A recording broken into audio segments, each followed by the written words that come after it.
Welcome back to another episode of Sailing Melody. In our last episode you saw us preparing to leave the south coast of England and also had an update from Melissa about what's been going on with my health. So following on from that, in this episode we head out on our longest ever sailing passage and get to use our hydrovane properly at last. This episode and the next couple explain exactly what happened in the run-up to me having this episode of severe chest pain and getting airlifted off the boat, the sequence of events that led up to it, what exactly we think caused it, and what I could or should have done differently. It's a big dinghy race going on around here, so there's a whole load of dinghies I've got to try and navigate round. Before we start though, I just want to say a huge thank you for the support and love you've all shown over the last week. As you can see, I'm alive and kicking, and although this is kicking my ass, I'm not letting it beat me down. And the amazing supportive comments you've been sending to me and also to Melissa and Jack have been a huge help and a real boost, so thank you for that. As we left Torquay, I had a real sense of excitement about the passage we were about to take on. 300 nautical miles of sailing, hopefully without going ashore, with night passages, watches and sections way offshore. The boat was in great shape despite our previous problems with the masthead light. I was feeling sore though. The previous few days I had spent a long time up the mast, using the mast ladder to climb up and down as I traced problems with the cable for the masthead light. I put it down to being 51 and not having a gym bod, and thought it was just a bit of delayed onset muscle soreness in my chest and shoulders. What I didn't realise is that the common cold virus I'd had a week or so before was still in my system, and that would come back to bite me. Torquay Harbour, this is Ocean Melody. You say no. Ocean Melody, this is Torquay Harbour, yeah, go ahead, over. Yeah, just wanted to say we are departing now for North Wales. I just want to say thank you very much for a lovely stay. Thoroughly enjoyed our time, and lovely to meet you all, and we'll see you again in the future, we hope. Ocean Melody, this is Torquay Harbour, yes, it's been a pleasure having you here, and again, maybe see you again. Over. So that's it, we're leaving Torquay and we are heading to North Wales. Melissa's dad is extremely poorly, which is the primary reason, and family comes first.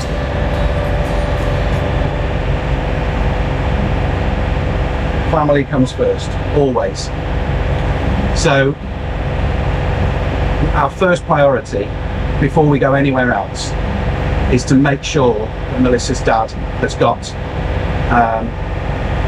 a place in a nursing home near to her sisters, Elaine and Gail, because Elaine and Gail will visit him, frequently, and because we have a car and they don't, which is completely fine, we've been doing a lot of driving, going and visiting and all of that stuff, and hopefully if we can get him into a home that's nearer to them, they'll be able to see more of him, which will be lovely for them and lovely for their kids and the grandkids and everything on their side. The other reasons why we are going that direction, because we've decided we are definitely staying in the UK for winter, that means that Jack wants to be near his friends rather than spend another winter miles away from his,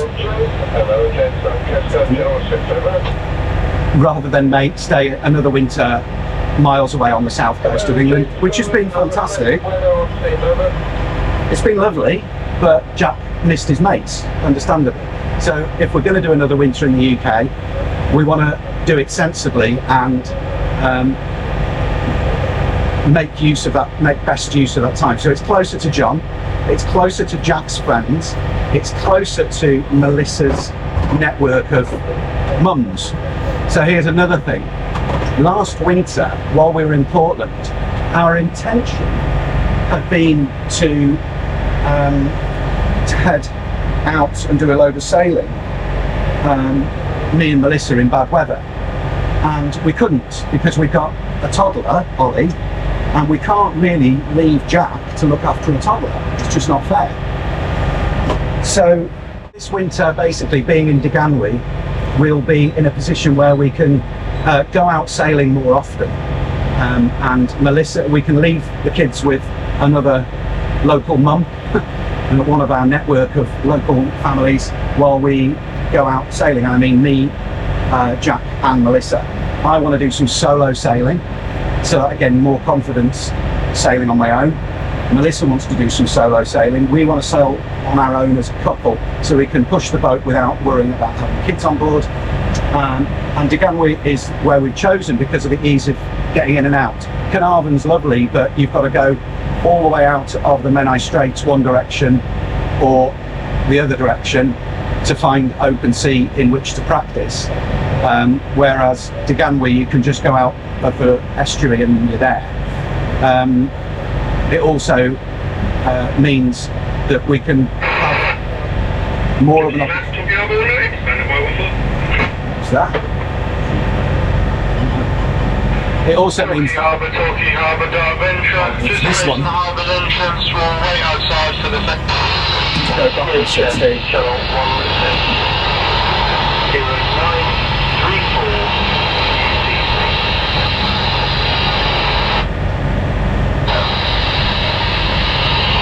Turn.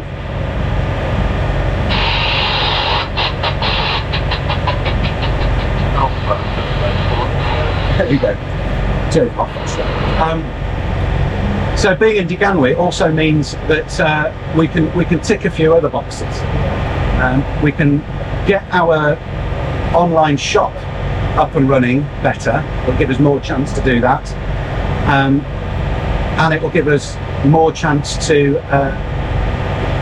be more financially secure, more physically secure in terms of our sailing ability, and sort of more emotionally secure in terms of John's well-being.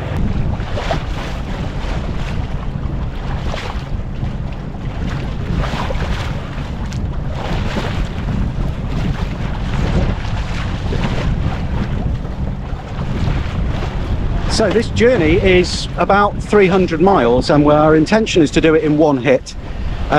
We're hoping not to have to stop to go into Port at all. We've got full tanks of diesel, thanks to Dave, full tanks of water, new sails, the hydrovane is up and rigged. We've got basically everything is set, and the boat is in better shape than she's ever been.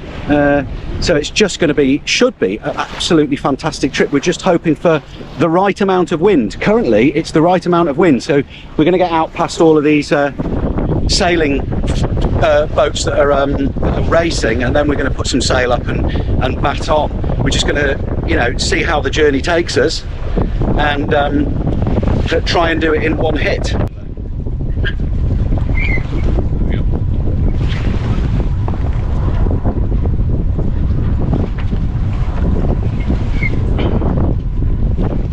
Apart from the autopilot, which does seem to be working, doesn't it, Andy? Yeah.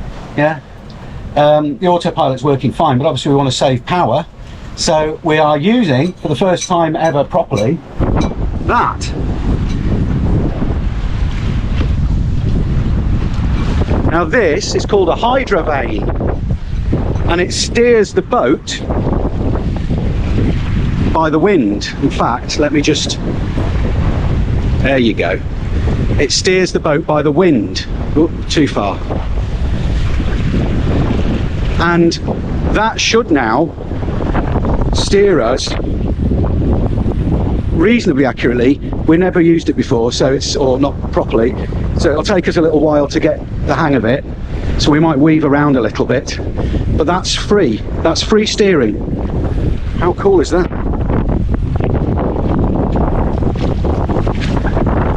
That's awesome. Absolutely awesome. We're still in Torquay though, so there's a lot of boats around, so it's perhaps not the exact right moment to play around with the hydrovane, because no sooner had I set it up, Andy needed to turn to avoid a boat that seems to be indecisive about where they're going. But yeah, be interesting on this trip to play with the hydrovane as well. You know, Barry, the old Sea Dog, has used one around the entire world. Eric uses one all the while from NBJS. Incidentally, talking about Barry, we're tracking him on AAS, and he's due to arrive in Plymouth any day now, and we're passing Plymouth probably later today, or yeah, it'll be later today, yeah, probably tonight or something. And if we see him on AAS and we have to go a little bit out of our way, we'll go over and say hello. Progress report. We are passing Dartmouth, which is way over in the distance over there. Probably can't see it. We've got 15, 16 knots of wind. We are batting along quite nicely. Everything's working. Everything's working. Somebody sent us this Sea Pilot Vector, which is like a GPS compass type thing. So I've got that connected up to our radio. I've got several ideas of what we could do with it, but currently it's providing the GPS location to our radio, because we've got a thing called DSC, if you don't know what that is. It's basically it's almost like text messaging for radios, and what it allows us to do is, if we have a problem such as a mayday or a pan-pam, which is an urgent message, or a safety message, which is a security, then we can press the button for a mayday, that is, and it will send out a distress text message with our exact location and the boat's details, and then you pass your mayday verbally. So let me get to the other side of this sail so you can hear me better. Is that better? It should be better.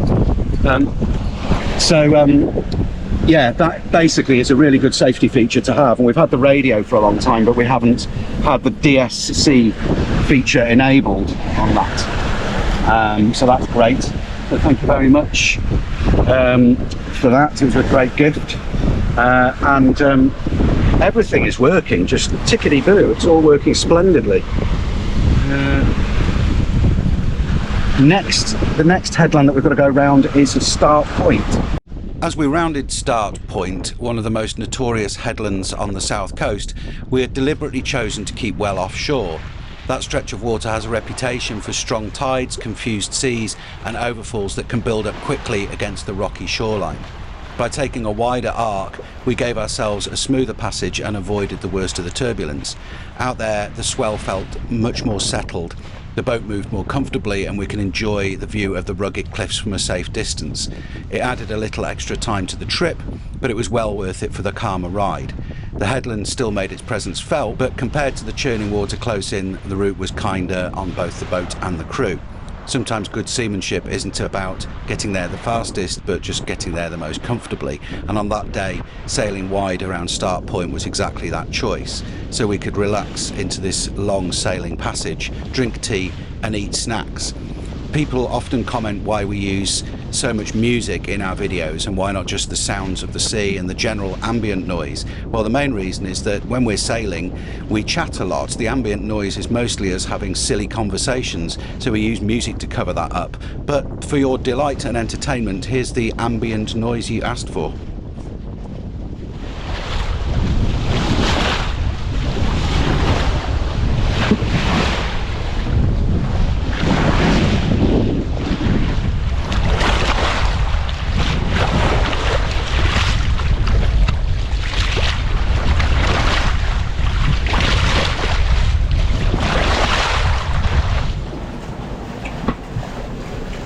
I'm eating a Murray mint. Jack's making a cup of tea. I'm on watch. Andy's down below chilling. We've got a watch system set up. Jack is not going to be on his own on watch at night.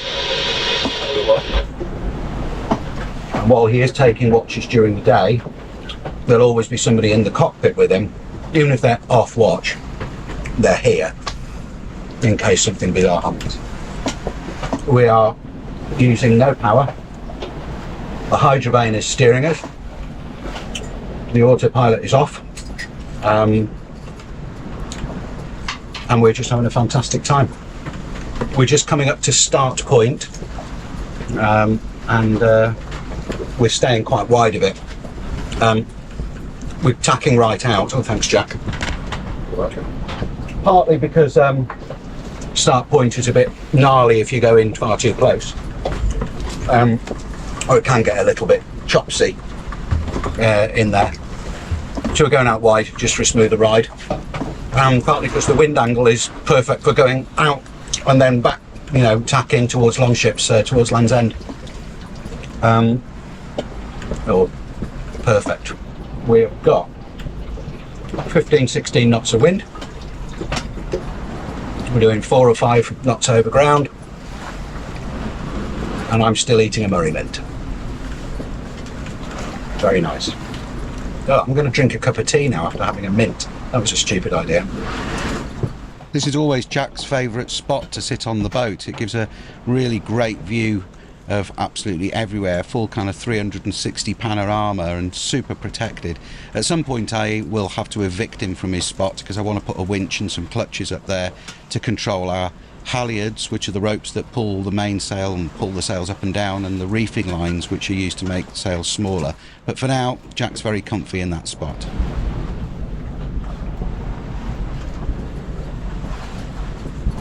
The now finished cockpit enclosure really has completely transformed sailing on Ocean Melody.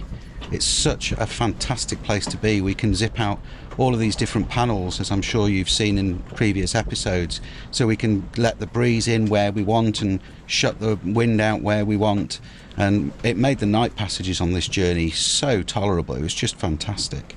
But you can still hear the wind and you can still hear the waves rushing past, which is the aforementioned ambient noise. Oh, and talking about the aforementioned ambient noise, here's one of those stupid conversations I mentioned as well. Do pancakes and crepes follow the same recipe? Pancakes are crepes. Pancakes, crepes are just thin pancakes. Yeah. I'm sure a chef would tell you that they need a different consistency or whatever, but yeah, they're both pancakes. All right.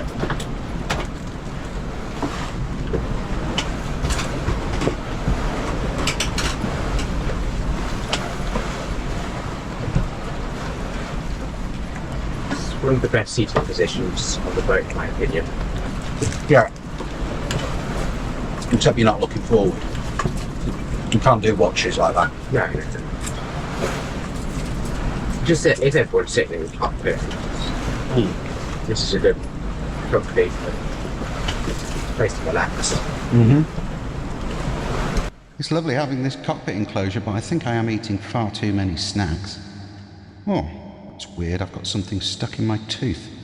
Oh, it's a piece of one of my fillings. Bollocks. I've mentioned before I have a condition called fibromyalgia, which means that I live with a certain amount of background pain all the time, like many people do who have things like arthritis or rheumatism or conditions like that. It's just one of those things. But it means I tend to find it easy to ignore new pain, because I'll very often wake up in the morning with a new ache or a new pain somewhere. Now, as a paramedic, we like to think we're very good at recognising the difference between big sick and little sick. But we're also humans, and we're very bad at recognising those things in ourselves. So despite the fact I could sense the pain in my left and central chest and my left arm was becoming more uncomfortable, I was ignoring it. Now, I've got a cushion there for me to sit on, but I was finding it very hard to lie back and sit back, finding it much more comfortable to sit upright or lean forwards, and I should have seen that as a bit of a red flag. Just absolutely love this, being out there, just the hydrovane steering us, and we're out round past start point now. We're just passing start point. I'm coming off watch, so I'm going to go and get my head down. Andy's going to put a tack in shortly with Jack, who's just chilling in the cockpit. But, you know, we're on life at an angle, which is pretty awesome. I'm not sure how much you're going to see of this, but hello everybody. It's about 11:30 at night.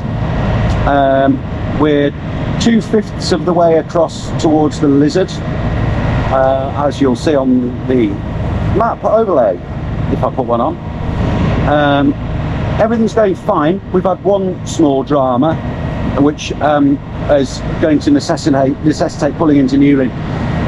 We've unfortunately, one of the pipes that takes water to the hot water tank, the calorifier it's called, it's what you'd call an immersion tank in a house, has rubbed against the alternator pulley, which it shouldn't have been able to do, but it has, and it's emptied all of our fresh water into the bilge, which has then subsequently been pumped overboard. So that's a nuisance, which means we've only got we've got 5 litre jug of water and a few bottles of drinking water, so we're all right overnight.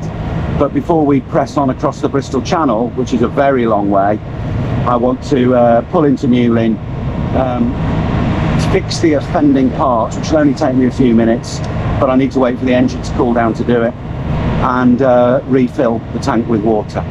So yeah, that's unfortunately what we're going to have to do. Pain in the bum, but such is life. Well, good morning everybody. I'm back on watch. Andy's gone down to have some shut-eye. I've just had 2.5, 3 hours of sleep. Really nice. I've got coffee on the go. We are rounding the lizards as we speak. You can see, maybe you can see the lizard out the window here. Can you see that lighthouse flashing? That's the lizard. And we're doing 6.5 knots, 7 knots, 6 knots. So between 6 and 7 knots. There's no wind still. Engine's still on at the minute, but that's okay. Everything else is going swimmingly. We're going to nip into Newlyn fishing port to fill up our water tank, as I say, because the pipe burst in the engine room, and we've got no fresh water. We've got a few bottles, but not enough to go for the next 3 days, kind of thing. The next two days. So that's what we're going to do. Which is, I'm annoyed about that because I wanted to go the whole way there without stepping off the boat, sort of thing. That was my sort of little private goal, but it doesn't work out that way, at least, does it? Otherwise, yeah, everything's brilliant. When I've finished my coffee, I'll do a little deck walk. I'll check everything's tickety-boo, and I'll take you with me to see what the morning looks like. I'm just keeping an eye on the AIS at the moment, because there's quite a lot of boats around. You can't see them, but they're there. I can see them all on the screen here. They're all lurking around, and I just want to make sure that none of them are going to mow us down. Next time on Sailing Melody, we make a very rapid stop off in Newlyn Fishing Port to refill our water tank and to fix the broken pipe before immediately heading back out to Round Land's End, setting our course northwards across the fearsome Bristol Channel and into the Irish Sea as we plough forwards towards the mountains of Wales. And all the while, under the surface, I had a nagging viral inflammation brewing which would cause things to take a pretty serious turn. But you'll have to wait until the next release to see how that all panned out. For now, thanks for watching, and don't forget to leave us a comment and to subscribe if you're not already a subscriber.